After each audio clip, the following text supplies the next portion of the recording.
Umukire rero w'umumiliyoneri yakomeje kuba umukire w'umumiliyoneri witwa Alia we yakomeje kuba akasamutwe nk'uko benshi bakunda kubivuga.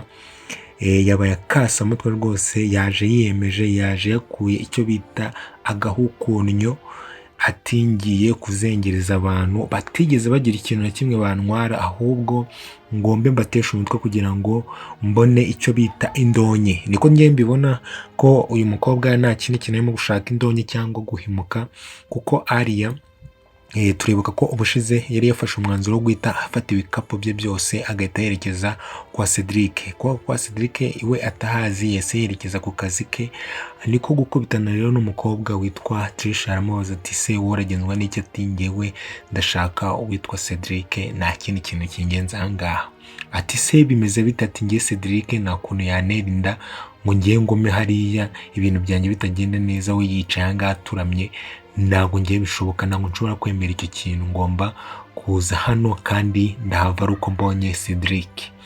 Rero hano umukobwa yashatse gukanga aribyo byabaye, ashaka gufata icyo bita icyuma, cyangwa sinarebye neza ngo agiye ngo gupfumura inda ye ngo kugira ngo yerekane ko ababaye cyane. Ahubwo Trisha dukorera akantu katari keza, ubundi yari kumureka hano tukareba ko yari kubikora. Ese uriya mukobwa koko yari gupfumura inda ye kuko kugira ngo yerekane yuko ababaye? Yari kubikora? Wowe urimo kubona yari kubikora? Ntabwo ari kubikora. Rero niyo mpamvu Trisha yagize ubwoba, arahahamuka, agira ubwoba, arasusumira, agira ubwoba cyane. Aravuga ati mbabarira nyamuneka udakora iryo kosa, kuko we azi wenda yuko ashobora kuba atwite, kandi aramutse atwite inda ya Cedric kuko ari ibya nyabyo, nawe ari Trisha ntabwo wamurenganya. Waba utumye boss ari bukwirukane, kuko waba utumye umwana we ahagendera. Niyo mpamvu wabonaga arimo kumubuza, yamuturishije, yari yaje yirakaje, nyine arimo gushaka kwerekana nyine yuko arakaye cyane kugira ngo abantu nyine bamugirire impuhwe. Ibyo nicyo kintu yari arimo gushaka, nko kwerekana ko nyine ari umuntu uri victime, ari umuntu ukeneye yuko bamugirira impuhwe. Rero nta kindi Trisha yakoze, yese akora ikintu bita kuvuga ngo icara hano utuje utekane, ndaguhamagarira Cedric mpaka ageze aha ngaha. Undi aravuga ati njyewe ntabwo ndi buva ngaha Cedric namubonye. Ati humura yewe nta kibazo, we tuza utekane wicare wumve umeze neza, nta kibazo, njyewe ndakora uko nshoboye kose Cedric aze hano agusange hano. Arangije umukobwa nyine aca bugufi, none aricara. Ako kanya uwitwa Trisha yese anyarukira ku ruhande, ahamagara nimero ya Cedric, yanga gucamo. Nyine ahamagara Cedric inshuro nyinshi, yanga gucamo, ubona nyine ahangayitse cyane. Niko guhita ahamvuga ati reka mpamagare Kami, mushiki wa Cedric, mubwire uko amakuru bimeze. Yese rero ahamagara Kami aramubwira ati Cedric rero ari mu nama.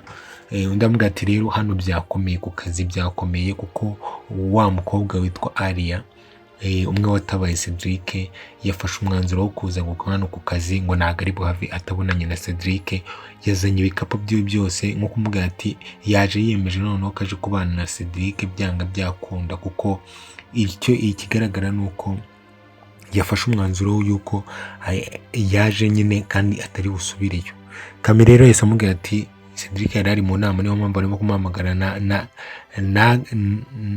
nakwitabe. Ati rero ati kanze mubwire ndumva byakomeye. Aho ngaho rero twarangije tuhavuye twigarukira kuri uwitwa Alice, umukobwa wacu, nawe ushobora kuba none arimo kugarura ibitekerezo ku murongo, kuko yahamagaye Cedric nawe nimero yanga gucamo. Arangije yari arimo kuvuga ati Cedric wagakwiye kuba ufata telefone rwose tukavugana, kuko nanjye ndimo kwibaza iby'iriya nda yakuze ingana kuriya, kandi aribwo ukigenda, ntabwo nanjye ndimo kubyumva. Mwibuke ko ubushize witwa Gihozo niwe wamugiye inama, aramubwira ati ni gute umuntu ashobora kuza afite inda ingana kuriya y'imvutsi.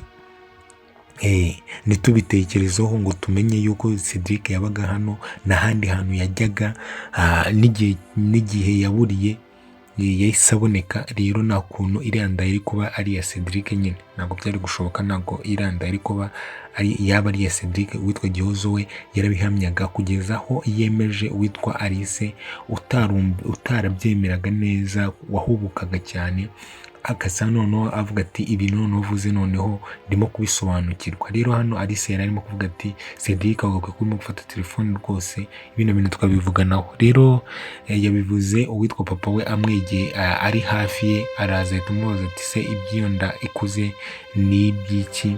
Arangije witwa Alice rero azi kubeshya, azi kwiyaminiya ati ninda ni umukobwa w'inshuti yanjye utwite, ni umukobwa w'inshuti yanjye aratwite. Ati rero mu gutwita kwe harimo utuntu tw'utubazo, harimo ibibazo, ntago aragura imyenda yo kugira ute, ntago aragura imyenda ntago aragura imyenda yo kubyariramo cyangwa y'umwana, ntago arayigura, niyo mpamvu mpangayitse. Arangije aramubwira ati okay, naringize rero ngo undi yahise avuga ati naringize ngo ni wowe utwite. Undi avuga ati oya, ndabizi ko wanyica, ati ndabizi ko wanyica, ntago ari njyewe utwite, ntago ari njyewe utwite. Ako kanya rero ahita amubwira ati iyo nda nifuzaga ko ari we wagakwiye kuba uyitwite mwana wanjye. Undi atari ko gutya waragize gutya uhura n'ikigoryi n'ikimara, n'ikintu kitigeze kikugira agaciro mu buzima, cyakwiciye ibintu. Cya kigoryi ngo ni Shalom, iyo kiza kuba umuntu w'umugabo rwose cyagakwiye kuba aka kanya mumeze neza. Hano umukobwa yitwa ati wikomeza kunyibutsa ibya Shalom, turabizi neza yuko nanone nakomeje tubivuga twese nk'uko tubizi, ntago ibya Shalom byigeze bishishikaza uwitwa Alice, ahubwo byaramushimishije cyane kuba, kandi Alice azi byinshi kurusha uwitwa papa we. Arabizi ko Shalom yashatse kunyaga imitungo y'abandi, akaba ariyo mpamvu yahunze. Ibyo byose uwitwa papa we ntabyo azi. We azi yuko Shalom yagiye gutyo gusa, ariko turabizi ko n'ubundi Shalom nta na gahunda yari afite. Ati rwose Shalom ibintu yagukoreye ntabwo ari byiza, ati kiriya kigoryi ntabwo cyagakwiye kuba cyarigize kuriya. Undi arangije akazajya anyuzamo witwa Alice akamubwira ati nanjye ntabwo nzi ko Shalom yakora biriya bintu, ukuntu twakuranye, ukuntu bafite famiye nziza, ntabwo nzi ko ashobora gutinyuka akankorera biriya bintu. Nyine asa nkaho yereka nyine papa yuko Shalom nyine byose, ariko twese nyine turabizi yuko Shalom burya nawe nta gahunda yari afite yo gushakana n'uwitwa Alice, nawe nayo yari afite, ntabwo yashakaga kwihorera no guhimuka. Aka kanya se wundi Shalom nabyo mwakibaza ati Shalom ari hehe, Shalom noneho ahagaze hehe ko tutarimo kumubona, ati ari hehe. Nibyo ngibyo nanjye ndimo kwibaza ahantu Shalom aka kanya yaba ari. Ndimo kwibaza Shalom aka kanya ahantu yaba ari. Aho ngaho rero twavuye turangije twigarukira kwitwa Gihozo rero aje mu kazi, asanga wa mukobwa ari mu kazi nyine Ariya. Arangije aramubwira ati bimeze bite kuri hano wowe? Hano uwitwa Gihozo rwose amashyi ye tuyamuhe, kuko yabwije ukuri buno mukobwa. Arangije ashyiramo n'akantu avuga ati iyo nda urimo kubeshya si ya Cedric, ntabwo wagakwiye kuba uri hano, ni wagakwiye kuba uri hano, wowe urimo kuza kubeshya hano. Ati wagiye gufata utuguru twawe utumanika. Icyo gihe Cedric ntabwo yari ahari. Uko muri make no umuntu mwaryamanye ngo akagutera inda ntabwo ari Cedric, yamukuriye icyo bita nawe agahuka umuhumetso. Aramubwira ati wowe guma, wowe urimo kutujagaraza hano, wowe urimo kutujagaraza hano, urimo. Undi amubwira ati se urimo kubivuga nkande? Ati njye ndimo kubivuga hano, ndimo kuvugira boss wanjye cyangwa mwite bofre wanjye, ndimo kuvugira mukuru wanjye. Ati rero ndimo kukubaza waje hano urimo gukora iki? Ndamubwira ati naje hano guhereza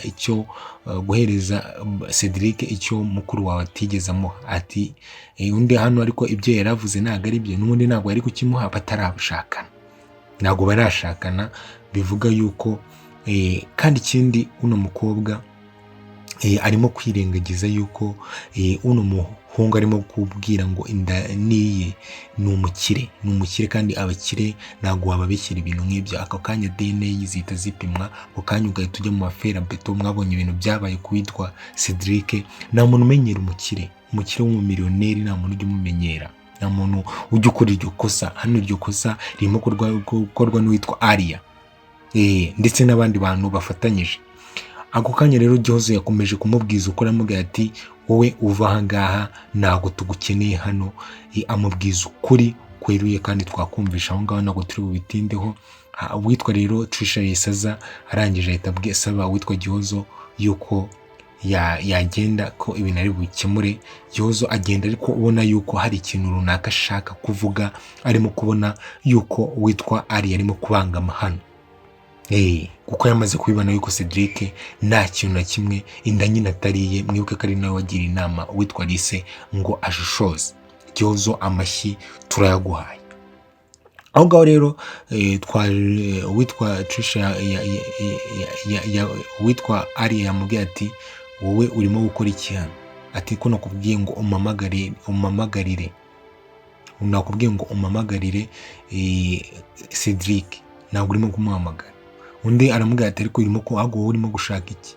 Ati tuza hano bakoze ikintu bita nko guhangana. Aramubwira ati rero wowe ni wagakwiye kuba uri hano, wagakwiye kurimo kumamagarira Cedric. Bavugana icyo bita amagambo menshi. Ako kanya uwitwa Tricia na uwitwa Aria yahise ajya ku ruhande, arangije arahamagara avugana na wa muntu tujye twumva bavugana tutaramenya. Ako kantu ntabwo turakamenya, ntabwo turamenya uyu muntu uvugana na Aria ninde. Nitumara kumumenya biraba ari sawa cyane, biraba ari ubutamu. Ese uyu muntu urimo kuvugana na Aria yuko gahunda irimo kugenda igerwaho ninde? Niyo dushaka kumenya. Yarimo kumubwira kandi ikindi, arangije aravuga ati hano hari umukobwa niwe wanjengirije witwa Gihozo, we yanzengirije byakomeye. Ati niwe wenyine ndimo gutinya, ariko byanga byakunda urabizi ko nanjye nihambira. Ese umukobwa urimo kwihambira kuri Cedric biraza kumukundira, biraza kumugwa amahoro? Ese ntabwo ari bwisange nawe ageze mu kibazo cy'uko ubuyobozi buri buze kumukurikirana? Aho ngaho nabyo tubitega amaso. Twavuye rero twigarukira ku mukobwa wacu Noza Kami ari kumwe na Dani, arimo kumubwira ati ibintu rero byakomeje muri kampani, byakomeye. Wa mukobwa yabaye wa mukobwa, Aria yabaye wa mukobwa. Hano nawe niwe barimo kuvugana, barimo kumuvugaho ati wa mukobwa ibintu bimeze nabi, yaje noneho guturama muri kampani, noneho yasizoye ngo ntabwo ari buhave atabonye witwa Cedric. Rero uwitwa Dani ntabwo turi bubatinde kuko yamubwiye ati rero mba nkwerekeje ariko hari utuntu ngiyemo, atari ko byanga byakunda uwo mukobwa, hari ikintu tugomba gukora. Aho ngaho twavuye turongeye twite twizera kuri Cedric aho yari ari mu nzu nziza, ndatekereza ari iwe. Bahise bamuhamagara bamubwira ati banguka kuri kampani, ibintu byakomeye. Wa mukobwa wateye inda cyangwa wa mukobwa Aria wagufashije, ngwino hano urakenewe. Undi nakenewe ati ibyo naringiyemo nawe ndabiretse, uwo mukobwa n'ubundi ndamukeneye. Mwibuke ko yavuze ati uno mukobwa nagera hano muzamamagare. Yagiye no kumureba aramuhamagara ntiyamubona, ariko nyamara ntabwo uwamufashije ari we. Rero yafashe umwanzuro ajya kumureba, ajya kureba ati uyu mukobwa wirirwa utesha abantu umutwe kajya kumwiyama. Aho ngaho rero twavuye turangije. Trisha rero yaragarutse kureba uno mukobwa witwa Aria rero ngo yamubazaga ati uraza gukora icyanga ko nakubwiye ngo uze kuza kugaruka aha ngaha uko uzanye na Cedric. Undi amubwira ati Cedric erega ari mu nzira. Ati rwose humura ari mu nzira, genda gakeya, tuze genda gakeya. Uno mukobwa ashaka no guhangana nawe cyane, barahangana bimwe byeruye, kugeza naho uwitwa Trisha yavuze ati ariko nyamara ugende gakeya nyine. Uno mukobwa yabazengereje cyane, yaba azengereje cyane, ariko nyamara uno mukobwa nanone mbisubiremo ntabwo arimo kumenya ibintu arimo kwikururira yuko hari ibintu bibi cyangwa ibintu nyine bitari bupfe kumukundira, bitari bupfe no kumushobokera. Ntabwo arimo kubimenya ibi bintu arimo kwikururira atari byiza, bitari bupfe kumukundira kandi bitari bupfe no kumushobokera. Aho ngaho rero twavuye turangije twigarukira, twahise rero uwitwa Trisha agenda, ako kanya hahita hinjira witwa nde, witwa uno umukobwa wacu witwa Alisa. Mwibuke ko Alisa nawe yahamagaye witwa Cedric ntiyamubona. Rero yahise ahamagara, yahise aza hano akiza, ahita akubitana na wa mukobwa utwite, bahita bakubitana. Ese noneho biraza kugenda gute? Biraza kugenda bite? Ese uno mukobwa birakomeza bimuhire, biragenda gute? Ako kanya mu gihe barimo gutongana, witwa Alisa muri ka kajwi ke arimo kumubwira ati ese wa mukobwa we waje hano gukora iki? Undi amubwira ati ahubwo se wowe waje hano gukora iki? Wowe waje hano gukora iki? Wowe waje hano gukora iki? Wowe Alisa rero ko atazi no kuburana, azi gutongana, atongana ku bintu bitari byo, ariko hano yari yacecetse. Niko ako kanya witwa Cedric yahise yinjira, araza aravuga ati hano uko murimo gutongana byagenze bite? Rwose nta nubwo uno mukobwa amuzi. Ntabwo uno mukobwa amuzi, ko yaje abaza ati Alisa kurimo gutongana hano byagenze bite? Ese noneho Cedric namara kubona uno mukobwa biraza kugenda bite? Ese uno mukobwa ko yatubwiye yuko twumvisha avuga ngo ni umu ex wa Cedric, ese koko ni umu ex wa Cedric cyangwa ni imitwe? Mwibuke uno mukobwa ko twigeze no kumva avuga ngo uno muhungu ni umukire. Ese yaba yari umu ex wa Cedric akaba atazi neza yuko yari umukire? Ibyo ngibyo nabyo tugomba gushyiraho question mark. Yaba atarageze amenya yuko uno muhungu ari umukire? Reka ese bigiye kugenda bite? Ese Cedric hano araza kubyitwaramo bite? Ciao mukomeze mugire ibihe byiza, mukanda subscribe kugira ngo mujye mubona notification ko dusohoye video.